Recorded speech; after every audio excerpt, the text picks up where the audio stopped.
You are on guard duty. The corridor is stone cold, lit by wavering oil lamps. Ahead, a heavy door has been bolted from the inside. Beyond it, the last sovereign of the Ptolemaic line sits under the shadow of Roman victory. That image, quiet, sealed, charged with consequence, frames a story far darker and more deliberate than the popular romance of an asp hidden in a basket. The tale that has survived for centuries is comforting in its melodrama. The reality, according to the ancient witnesses we rely on, and the evidence they give us, looks less like a sudden, private passion, and more like a short, systematic campaign. 10 days during which Octavian orchestrated a political operation designed to neutralize Cleopatra, to convert her into a public spectacle, and to control the story of Rome's triumph. Everything that follows is an attempt to read those 10 days, August 1st to 12, 30s BCE, against the fragmentary accounts of Plutarch, Cassius Dio, Strabo, and others, and to separate what is recorded from what is likely interpretation. Where sources disagree or fall silent, this narrative will say so. Where the evidence points to strategy rather than accident, we will treat it as such. And where it is necessary to use modern concepts, psychological conditioning, ritual display, they will be offered only as interpretive tools to understand deliberate tactics inferred from the actions the Romans are reported to have taken. If you want the hidden mechanics of history exposed, subscribe. Aug 1. The Fall of Antony and the Capture of Cleopatra. According to Plutarch's Life of Antonius and Cassius Dio's Roman history, the downfall that produced the 10 days began on the field and at sea, but reached its decisive moment in the chambers of Alexandria. Mark Antony, grievously wounded in the naval defeat and ensuing chaos, was carried to the tomb, or sanctuary, where Cleopatra received him. Plutarch describes Antony's death in Cleopatra's arms. It is an emblematic image in ancient literature, meant to seal not just a personal tragedy, but the end of an alliance and a state. Octavian, the man who would become Emperor Augustus, had choices at that turning point. He could have executed the leading figures on the spot, crushed Alexandria with force, or, what the sources insist he did, seized the surviving political prize, Cleopatra herself. Rather than immediate killing, Octavian arranged for her capture and transfer to a guarded part of the royal palace. Plutarch, writing a generation later, explicitly notes that Octavian had her taken alive, and Cassius Dio offers a similar outline. The queen was confined, guarded, and prepared to be taken to Rome. Why keep her alive? The answer lies in Roman ritual and political calculation. A victory at Actium and the suppression of the Ptolemaic court could be proclaimed by arms. But triumph, Rome's ritual spectacle of conquest, required the display of defeated foes. A living Cleopatra, brought in chains, would be more useful as an instrument of political theatre than a corpse. The sources are clear that Octavian anticipated a triumph that would both validate his victory and rewrite the narrative that had sustained Antony and the Egyptian monarchy. That calculation is the first hint that what followed was not a series of ad hoc acts, but a planned operation in which Cleopatra's body and image would be pivotal. Aug 2-6. The instruments of humiliation, separation, searches, and measurement. Plutarch and Cassius Dio supply the basic elements of what looks like a sustained campaign of psychological pressure. Within days of her capture, Cleopatra was moved from open court to a small, closely supervised chamber deep in the palace. Her attendants were pared down.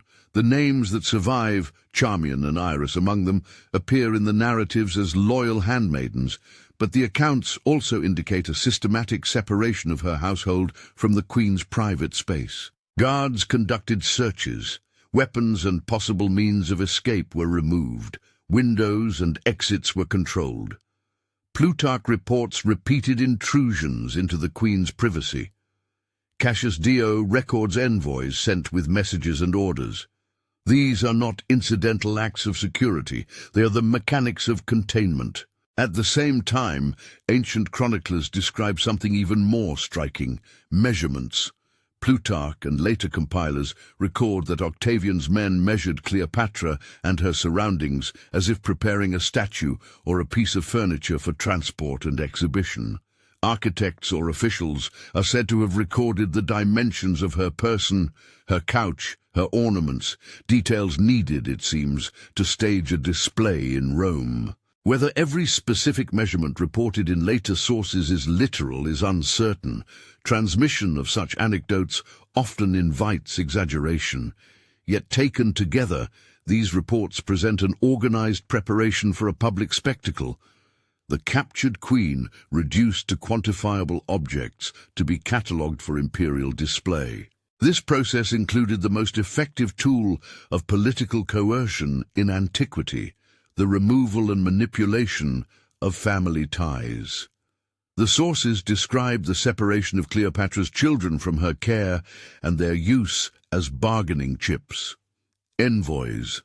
Plutarch names certain messengers in his account, and Cassius Dio mentions agents like Cornelius Gallus and others, arrived with messages meant to condition Cleopatra's choices. One day's contact with her son might be allowed, the next access would be denied. Promises, either explicit or implicit, were extended and then withdrawn. In sum, the early days after her capture show a clear pattern: control the surroundings, control the people she loved, control the information she receives. We must be careful here about the sources.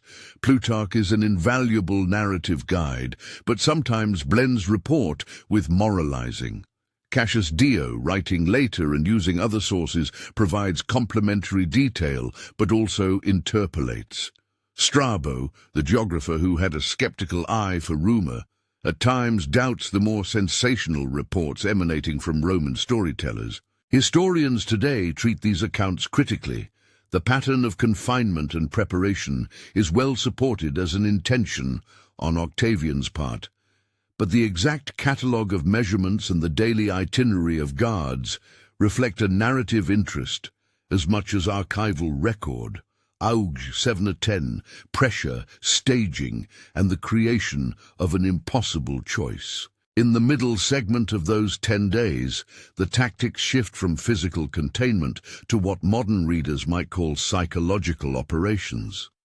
The method is not simply force, it is calculated alternation, punishment combined with staged leniency, to destabilize resistance and manufacture consent. Plutarch describes Cleopatra's reaction: a tightening in on herself, a refusal of food at times, and determined efforts to preserve dignity under duress. The Romans, for their part, alternated denial with gestures meant to look humane, brief family visitations, assurances that certain concessions would be granted, the offer of terms that might allow her to live under tightly controlled circumstances. This alternation has a precise political logic. Octavian needed Cleopatra alive for the triumph, yet a living queen might also be a continuing focus for political sympathy and a rallying figure for any remaining opposition. The solution, from the Roman point of view, was to break her ability to act unpredictably while preserving enough life and display value to serve their ritual ends. Allowing a measured, controlled visit from her eldest surviving son, what the sources describe as a brief, supervised contact, functioned as both temptation and instrument. It suggested that survival could be achieved through compliance, but under conditions that effectively surrendered personal agency. Interpreters have described the effect of such tactics in terms familiar to psychology. The alternating pattern of punishment and intermittent reward is a classic method of conditioning. Deprive someone, then offer a small mercy. Withdraw it, then offer another. Over time, this erodes the hope that resistance will change the outcome and can produce a resigned acquiescence. Applying such a modern label to ancient events is interpretive, but it fits the pattern the sources report and helps explain why, by the second week, Cleopatra faced a narrowed set of choices. Historiographically, we must be cautious. Ancient writers often emphasize moral or theatrical elements, the queen's stoicism, her regal bearing on a couch, the loyalty of certain attendants. These images serve the narrative aims of their authors. But when multiple sources agree on the pattern, containment, family leverage, measurement for display, it is reasonable to infer coordinated intent. Octavian's aim was not only to defeat a rival by arms, it was to shape memory and to manufacture a triumph that would fix Rome's account of victory in the public imagination. The Roman triumph and the logic of spectacle. To understand why Octavian invested energy in keeping Cleopatra alive and preparing her for display, we must step back to the institution of the Roman triumph. A triumph was more than a parade. It was a constitutional and religious ritual that affirmed Rome's moral order, legitimized power, and consecrated the leader who returned with spoils and captives. The presence of vanquished kings and their spoils was testimony to the commander's success and an educational spectacle for Rome's populace. To bring a foreign monarch in chains was to render that person a symbol and to subsume his or her identity into Roman meanings. For Octavian, who had to turn civil war into legitimate rule, the triumph was a political masterstroke. It would consolidate his authority, link his actions to Rome's ancestral rights, and offer a sanitized narrative, one in which Rome restored order and rewarded virtue. Cleopatra, as a foreign queen, whose image in Roman political discourse had already been sexualized and demonized, was a perfect candidate for symbolic reduction. Presenting her, alive or dead, in a triumph was a way of closing a chapter and asserting a new world order. The pivot, Arg 11, the moment of realization. The sources indicate that the pressure mounted through the first 10 days reached a pivot in the penultimate one. It is here that the surviving accounts converge on a decisive realization. Cleopatra saw, finally and unmistakably, that the promises she had been given were hollow or that they came with unacceptable strings. Plutarch tells us that she came to understand fully that the life Octavian offered would be a life stripped of sovereign dignity and shaped into a Roman prop. Cassius Dio, with his usual terse pragmatism, records that some resolution had been reached about the fate of her eldest son, whom Romans called Caesarion and Egyptians called Ptolemaic. Sources suggest that Cleopatra was convinced that Caesarion's life could not be secured under Octavian's terms. It is important to be precise about what the ancient texts say and do not say. None of our sources preserves a private letter or recorded conversation in which Octavian explicitly announces a plan to kill Caesarion in front of Cleopatra. What the sources do record, again with differences in emphasis, is a pattern of maneuvers that indicated to Cleopatra the futility of trusting Octavian's promises. Whether she learned of an explicit plan or inferred the danger from the behavior of her captors, the result was the same. She faced a binary that looked moral and existential. Submit fully to a Roman staging of her person, endure humiliation, live as a trophy, and hand over the last symbol of Ptolemaic legitimacy, or deny Octavian the spectacle by taking her own life. Aug. 1112, the last act and the question of method. Here the narratives complicate and diverge, and historians must tread carefully. Plutarch, probably the most detailed of our biography writers on this episode, describes Cleopatra as arranging for a private visit to Antony's tomb, a place where she could compose herself and make a final decision.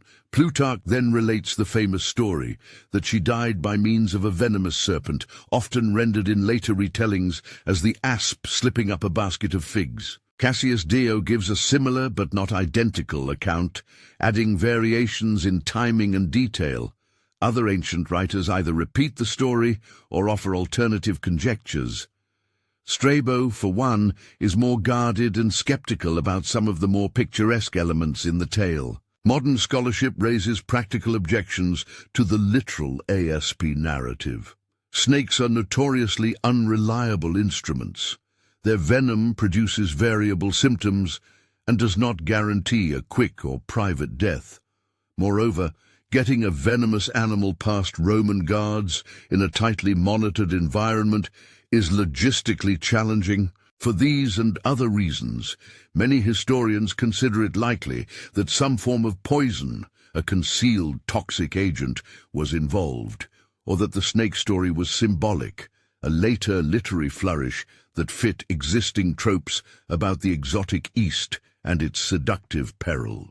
We must emphasize the limits of certainty. The sources preserve the claim that Cleopatra died and that her death was self-chosen rather than the result of direct Roman execution. Beyond that, options remain plausible. She may have used an ingested toxin hidden in food or cosmetics. She may have concealed a needle or file with assistance from loyal attendants.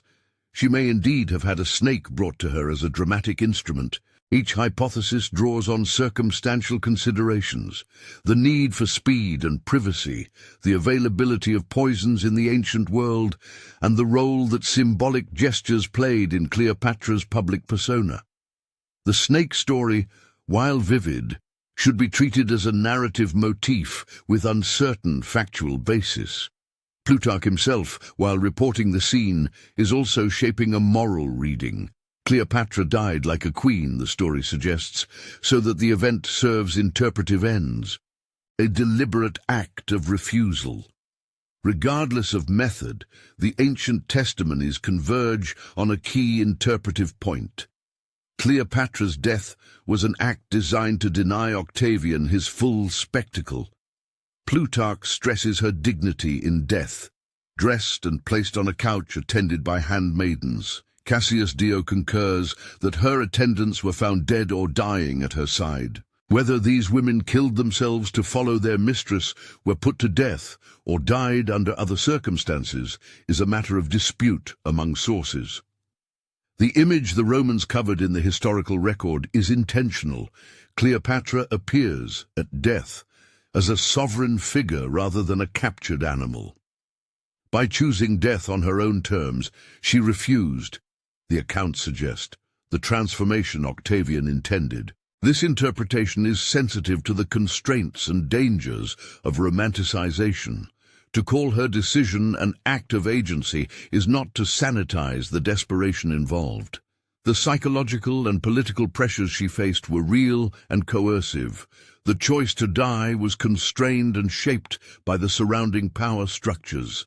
The decision must therefore be read as both a refusal of spectacle and a tragic consequence of imperial mechanics that left little room for survival with dignity. Aftermath: Octavian's triumph and the fate of the children. Octavian's public response was immediate and predictable.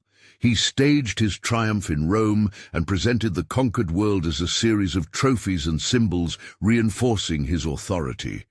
Ancient sources note that he paraded images and effigies of Cleopatra and brought her children before the Roman people. The display was meant to accomplish two things: to humiliate Rome's enemies and to transform an ambiguous political landscape into a legible story of renewal and domination.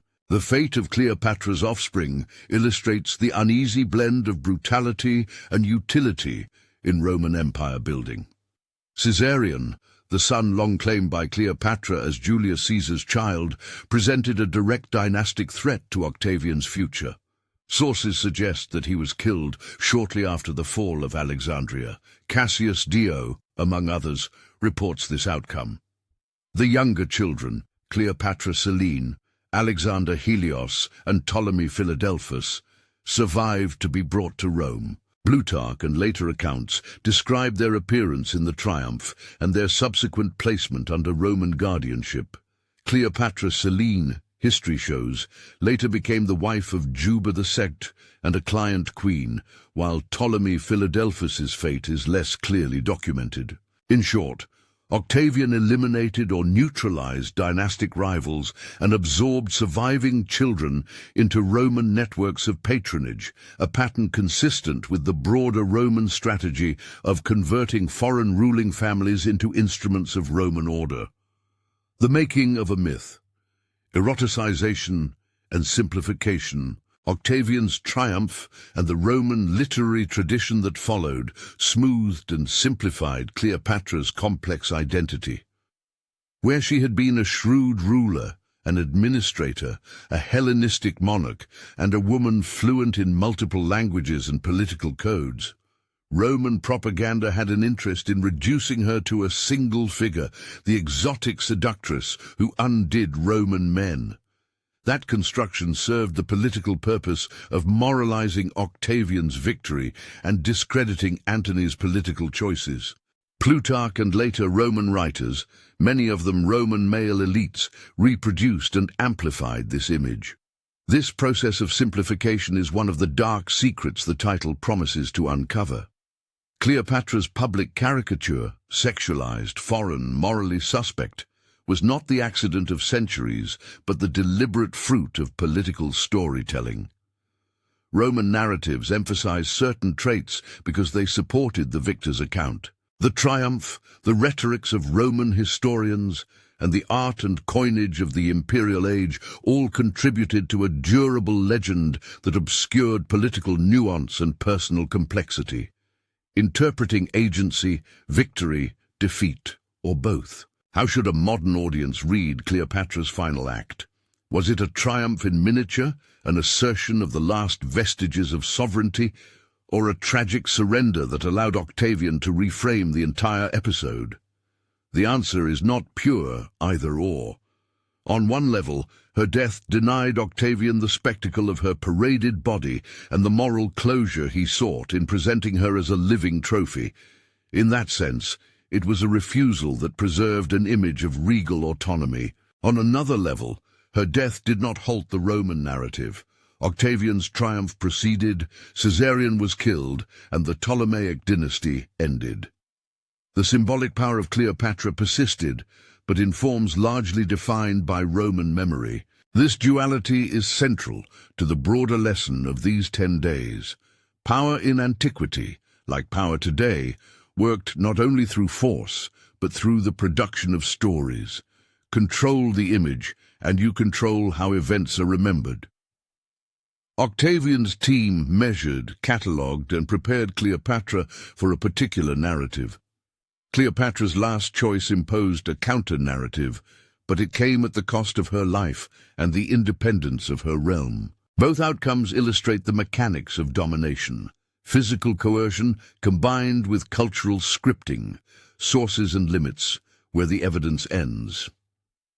Throughout this narrative, the voices of Plutarch, Cassius Dio, and Strabo frame our understanding. Plutarch offers rich character-driven biography with moral emphasis. Cassius Dio provides a Roman senatorial lens and a chronology. Strabo, the geographer, often expresses skepticism about dramatic rumors. All three are valuable, but none is neutral. Transmission problems, lapses of detail, and textual interpolations in later copies complicate certainty. Archaeological evidence from Alexandria adds context, palatial architecture, coinage and inscriptions, but does not supply a blow-by-blow record of a 10-day siege of dignity. Where sources contradict, we have tried to present alternatives and to mark interpretation clearly. The method of death, asp, poison, or some other means, remains uncertain. The role of particular envoys and the exact content of messages sent to Cleopatra are imperfectly preserved. What is best supported, by cross-referencing accounts and by thinking through the political logic of Roman triumph culture, is the overall pattern: capture, containment, psychological pressure, including family leverage, preparation for public display, and a final act that sought to resist that transformation. Why this forbidden past still matters. The case of Cleopatra and Octavian is not merely an exotic story from the end of the Hellenistic age. It is a concentrated lesson in how power operates. Empires consolidate control not only on battlefields, but in the theater of memory. They convert opponents into moral exemplar for the victor's story. They measure defeated bodies, they parade them, they pare away complexity until a single image remains that can be reproduced on coins, in literature, and in public ceremony.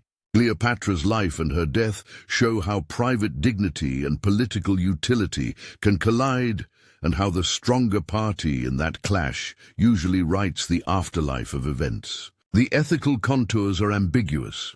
Cleopatra's decision has been read across centuries as noble, tragic, defiant, reckless, sometimes all of these at once. What is clear is that the circumstances that made the choice possible were manufactured. Octavian's machinery left his rival with choices that were both morally freighted and limited. That reality, an engineered narrowing of options, is the dark secret the title seeks. Empire knows how to remove agency and then claim moral vindication for the outcomes. Closing questions and invitation to reflect. Was Cleopatra's final act of victory or defeat? Is refusing the objectification of an enemy by choosing death an ultimate form of agency, or the final, most complete form of subjection because it leaves an empire to shape the meaning that survives? There are no tidy answers. The historical record gives us fragments and patterns. It discloses calculation without printing the private syllables of motive. What we can say is this: Octavian intended to turn Cleopatra's person into political property. She resisted that conversion at the price of her life. Whether that resistance counts as triumph or tragedy depends in part on one's interpretive lens. If this account raises questions for you about how victors write history, about the ethics of spectacle, or about the ways propaganda reshapes public memory, leave a comment and tell us which angle you want to explore next. For more investigations into the mechanics of empire, subscribe and join the conversation. Acknowledgements and methodological note. This narrative relies on the published narratives of Plutarch and Cassius Dio, whose biographies and annals supply much of the chronological frame, and on the measured skepticism of Strabo and other near-contemporary observers. Where modern analytical terms are used, psychological conditioning, fabrication of spectacle, they are offered as interpretive models, not as literal diagnoses recorded by ancient witnesses. Where sources disagree, this script has tried to make that disagreement explicit. The aim is not to close debate, but to open it, to take a forbidden past out of comfortable myth and place it back into the complicated machinery of power. For those who want to dig deeper, the primary sources named above remain the starting point, and modern scholarship on Augustan propaganda, Roman triumphs, and Ptolemaic Alexandria offers detailed explorations of the themes outlined here. The 10 days from August verse 12, 30 BCE are a compact fragment of late Hellenistic history, and in their compression they teach us something about how empires finish their enemies, and how memory can reshape the facts of that ending. Was Cleopatra's death an act that preserved dignity or an outcome that served Roman storytelling? The answer you reach will shape how you read the images and the measurements, the rooms and the ropes, the triumph and the silence that followed. Share your thoughts below. Tell us which part of this forbidden past you want unpacked next. And if you want more episodes revealing the hidden mechanics of ancient power, subscribe.